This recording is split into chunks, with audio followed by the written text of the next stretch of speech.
नमस्ते दोस्तों। आज हम कल हमने भाषा के बारे में पढ़ा था। आज हम व्याकरण के बारे में पढ़ेंगे कि व्याकरण किसे कहते हैं, व्याकरण की परिभाषा क्या होती है, व्याकरण के अंदर क्या क्या आता है, इस तरह से।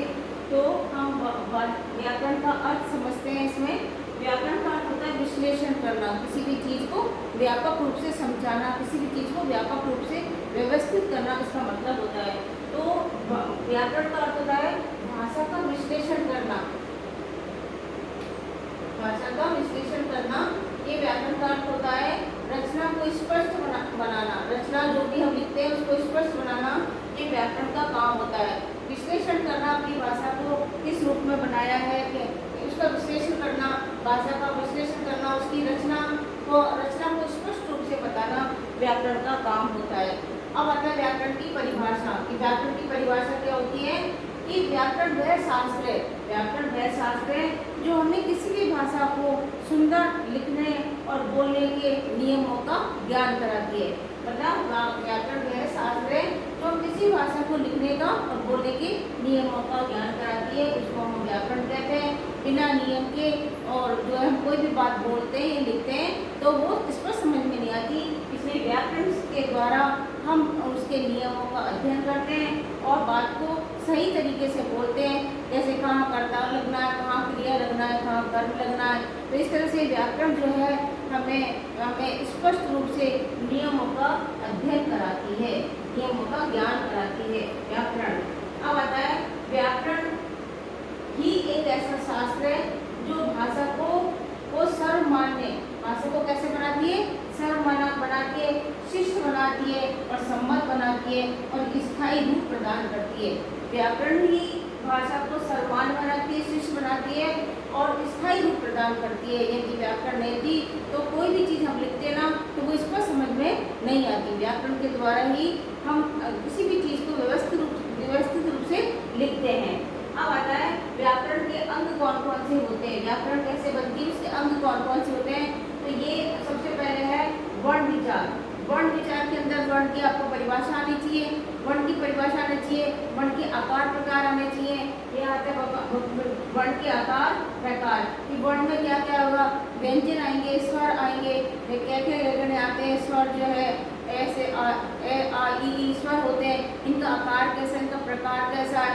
इस तरह से हम वर्ण विचार के अंदर ये सब लिखते हैं और उसका वर्गीकरण करते हैं कि वर्ण के अंदर कौन कौन सी चीजें आती हैं। और वर्ण से ही शब्द निर्माण होता है, जो मैं पहले आपको बता चुकी हूँ कि शब्द का निर्माण वर्ण से होता है। हम 3 वर्णों को मिला करके कमल जैसे लिखेंगे, कलम लिखेंगे, तो हम तीनों वर्णों को मिला कर लिखेंगे तो वर्णों के मेल से शब्द बनता है। तो हम वर्ण विचार के अंदर आकार प्रकार उच्चारण वर्णों का उच्चारण कि का वर्ण कंठ से, तालुक से, मूर्धन्य से, इस तरह से हमारा जो उच्चारण होता है मुख का वो वर्णों में कैसे होता है, वर्णों के उच्चारण कैसे होते हैं, ये वर्ण उच्चारण के अंदर आता है। इसका वर्गीकरण आता है और इसका शब्द निर्माण आता है। तो ये वर्ण विचार के अंदर व्याकरण के अंग में पहला भाग है वर्ण विचार और दूसरा भाग है शब्द विचार। ये दूसरा भाग है इसका शब्द विचार। तो शब्द विचार का अर्थ होता है कि शब्द कैसे बनता है वो मैं आपको समझा चुकी हूँ। फिर आता है शब्द के भेद कौन से होते हैं, एक सार्थक शब्द, एक निरर्थक शब्द। सार्थक शब्द वो होते हैं जिनके प्रयोग से किसी भी शब्द का अर्थ निकलता है, समझ में आता है, उसको हम सार्थक शब्द कहते हैं। निरर्थक शब्द होते हैं जिस शब्द का कोई अर्थ समझ में नहीं आता उसको हम निरर्थक शब्द कहते हैं। जैसे एक होता है शब्द खाना वाना, है ना, इस तरह से। तो वाना तो निरर्थक हो गया, खाना सार्थक हो गया। तो ये इसमें भेद आ गया। अब आता है शब्दों की उत्पत्ति कैसे हुई। तो शब्दों की उत्पत्ति 4-5 तरीके से होती है, जैसे होती है। इसके बाद होता है उसकी रचना, शब्दों की रचना, ये इसमें हम पढ़ेंगे। अब आता है पद विचार, तीसरे नंबर पर कौन सा इसका पद विचार। पद विचार का मतलब होता है कि शब्दों के मेल से पद बनता है। तो पद के अंदर मैं पहले भी आपको बता चुकी हूँ कि शब्द के साथ में जो चिन्ह लगते हैं, यहाँ पर चिन्ह वो ही पद होते हैं। तो पद के अंदर शब्द का निर्माण पैर होना चाहिए, शब्द के निर्माण से ही पद की प्रक्रिया पूरी बनती है, उसको हम पद कहते हैं, पद विचार कहते हैं।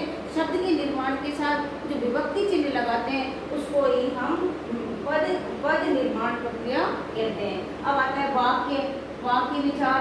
वाक्य विचार के अंदर आएगा वाक्य के भेद कितने होते हैं? तो वाक्य के भेद 3 होते हैं। वाक्य के भेद कितने होते हैं? 3 होते हैं। कौन कौन से होते हैं? सरल वाक्य होता है, संयुक्त वाक्य होता है और मिश्र वाक्य होता है। तो वाक्य विचार के अंदर हम भेद पढ़ेंगे, फिर उसका विश्लेषण पढ़ेंगे, फिर उसका संश्लेषण पढ़ेंगे और रचना और वाक्य का निर्माण, रचना और वाक्य का निर्माण इसमें आता है। वाक्य का निर्माण कैसे होता है? शब्दों के निर्माण से वाक्य का निर्माण होता है। तो हम कुल मिला के ये है कि व्याकरण के कितने अंग होते हैं? व्याकरण के 4 अंग होते हैं। वर्ण विचार, शब्द विचार, पद विचार और वाक्य विचार। ठीक है।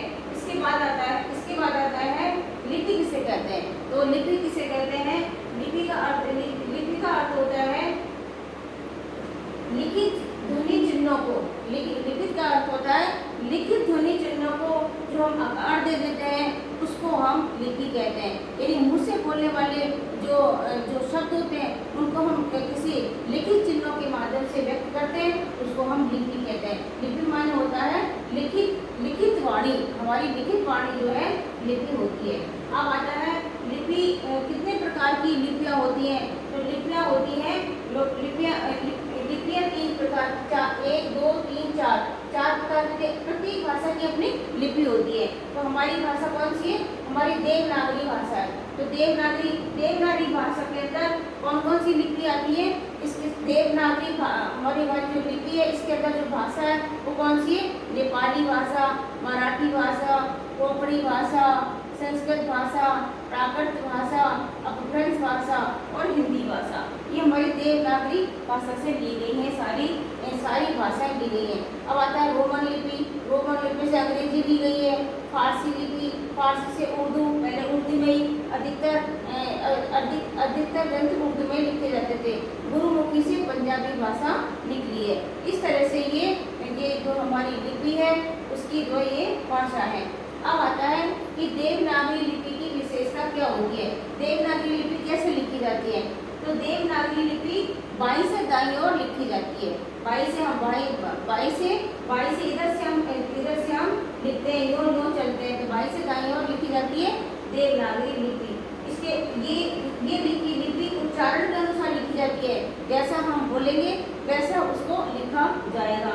इसके बाद में इस लिपि के अंदर हम स्वर व्यंजनों का भी अध्ययन करते हैं। स्वर व्यंजनों का के सहित की लिपि लिखी जाती है। इसके बाद में अनुनासिक